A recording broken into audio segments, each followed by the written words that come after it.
Collaboration is the only way to solve really big problems in an organization. The lone genius is a myth. There is no singular lone genius that's done anything. In fact, all of the great solutions I've ever seen in my career were created not just by 2 people or 3 people working together, but surprising teams working together to change the world. And it's not just a sense of collaboration. What we're talking about here is disruptive collaboration. This is the idea, as a leader, you take your courage and you convince yourself to disrupt the current set of conversations going on at your company. To create a team, and I want you to ask yourself, who has a stake in the outcome? And then when you get the answer, ask the question again, who has a stake in the outcome that's never at the table? Then once you get that answer, I want you to say, who has a stake in the outcome who is forbidden to be at this table?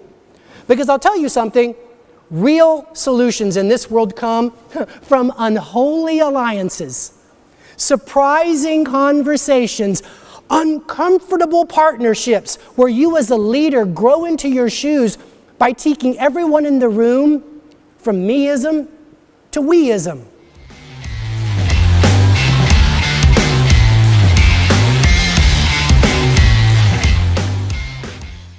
Here's a study, and I love this study because this will solve a key problem in your life, meetings. Meetings are the root canals of corporate careers. They're horrible. They're an hour, they're 2 hours long, and what do they usually end with? Well, that was great.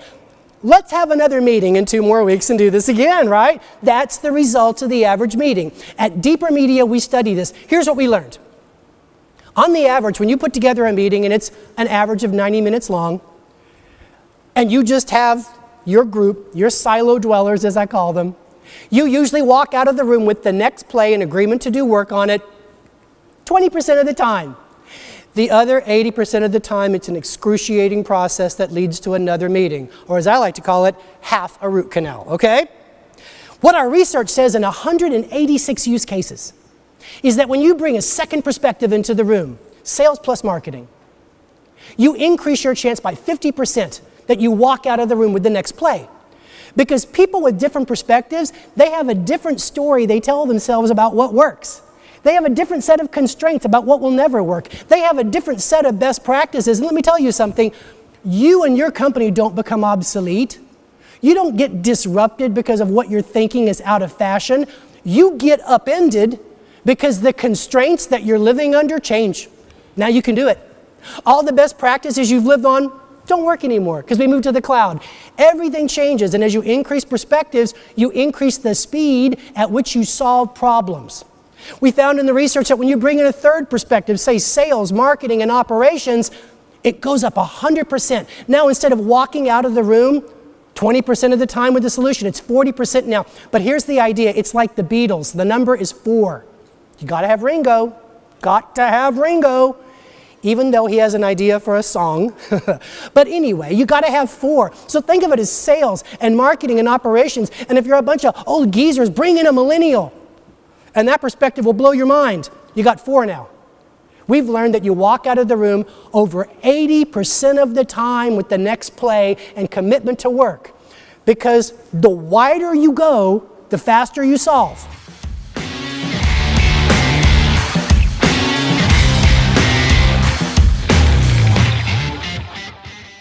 When people are alone, they are frightened in the face of adversity. But when they collaborate with other people, they're a team. And it changes their sense of courage. And it's important for you to show the courage to convince people to create what I call collaborative webs. Not just meetings in the silo where you compare notes and patch the status quo and preserve the way things are. I mean collaborative webs that go widely across the enterprise. Talking to the land of no, engaging with the world of slow, doing deals with competimates. The most courageous thing you express as a leader is the idea that you tell your people when you get stuck, I want you to go wide. Don't tell them to think outside of the box. Tell them to solve outside of the lines.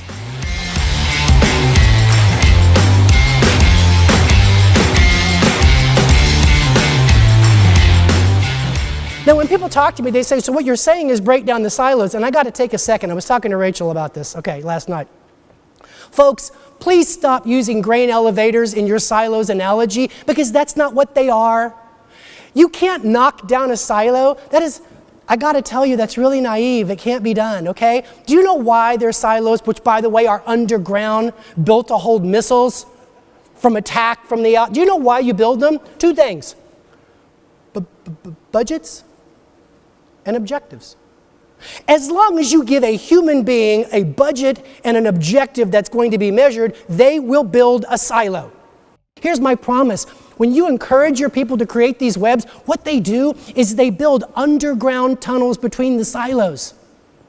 When I see truly remarkable organizations today in 2017, and I've studied many of them, Salesforce is a good one, Tesla is a good one, Wegmans is a good one, SAS Institute is a good one. This is what they figured out. One problem at a time, courageous leaders have fostered disruptive, collaborative webs, and they've connected the groups together and created an organization driven around a common shared vision.